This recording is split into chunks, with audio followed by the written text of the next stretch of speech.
Sandy, just following up on what we asked James about facilities and the strategic plan and the master plan, have you gotten feedback on people wanting the stadium to be moved up in terms of upgrades and renovations? Absolutely, which I love. You know, I love that people are anxious for us. That tells us something. But the fact of the matter is, we've said this a couple of times. I think we said it at the unveiling of the master plan. The Beaver Stadium renovation is such a huge project. It's unreasonable on two levels for us to try to fast track it in this first 5 years. One is from a design, planning, research, talking to, and we've done some of this, talking to our, what is it you want, to what degree are you willing to invest in it, and then finally, related to that is what's the funding plan. The number's going to be a big one. We don't know what it's going to be. It's going to be a relatively large one that we're probably going to have to say, okay, we're not going to do that. What's the next step back from that? And we're going to have to going into it have a plan to pay for it. But I love that our fans and our community is anxious for it, and they should be. Beaver Stadium is a wonderful facility that as a family we've had a lot of success and a lot of great moments. But just the stuff that James talked about, things obviously he's never experienced. He's busy in another way during a football game, but concessions, restrooms, ingress, egress, technology. I know our media facilities are not the best in the world in Beaver Stadium. So all of that needs to be done. You had mentioned yesterday, York, that you got a bit of a jump start with the Lash, the things that you've been able to do with Lash. And James had just mentioned that that's not a completed deal, that there are things to be done. Will that be part of the master plan, or are you looking at funding outside of the master plan to continue to do the Lash building upgrades? Yeah, I don't know what inside or outside of the master plan means. We already had a Lash comprehensive plan that had phase 1, phase 2, phase 3, phase 4. I can't remember whether there's a phase 5 or not.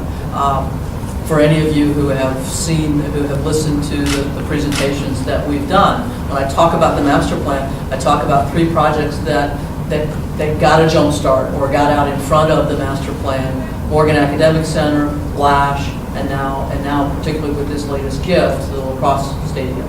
So we've done 2+ phases of Lash. Absolutely more to be done. James and I, we're all on the same page. How many phases are there to the Lash building? It's either 4 or 5. I can't remember. And how will that be paid for, I guess, is the question I'm trying to get through. With donor dollars. Okay. Yeah, it'll be fundraised. Yeah. So then that all becomes comprehensive, and it all becomes what resonates with the donors. We've got, to be quite honest, we have enough projects, enough initiatives for everyone. It's just, what is it that resonates with, what would you like to support? Sandy, when I talked with Paul Clifford from the Alumni Association leading up to this event, he said, at Oregon they have the fancy uniforms for a lot of things. That's their Flash. He said Penn State's Flash is the people, the coaches. Is that a high compliment, and would you agree with him? And now you're on the coaches' caravan where you get to show off these people. I totally agree with him. Everybody's got their thing.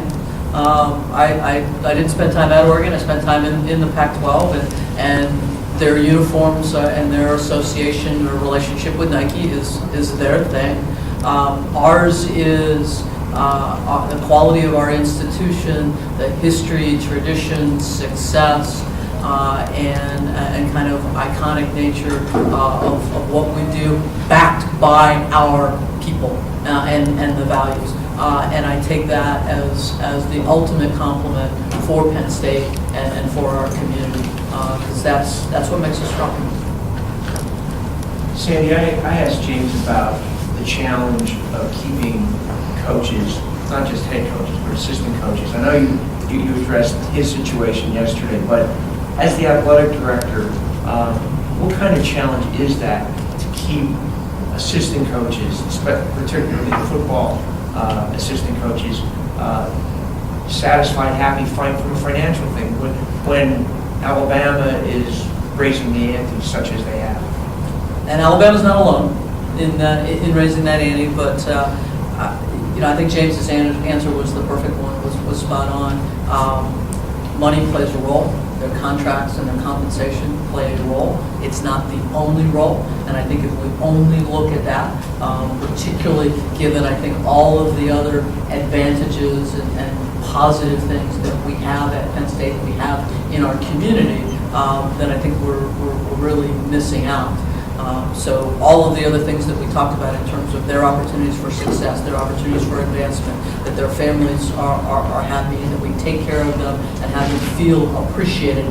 Again, their compensation is a part of that appreciation, but it isn't the whole thing. We would do all that, and then we compete in the marketplace from a financial standpoint. I think that that's a good formula right there. But I think to your point, competing in the marketplace is becoming more and more challenging. But we're really fortunate in that we are one of those institutions that has more resources than most.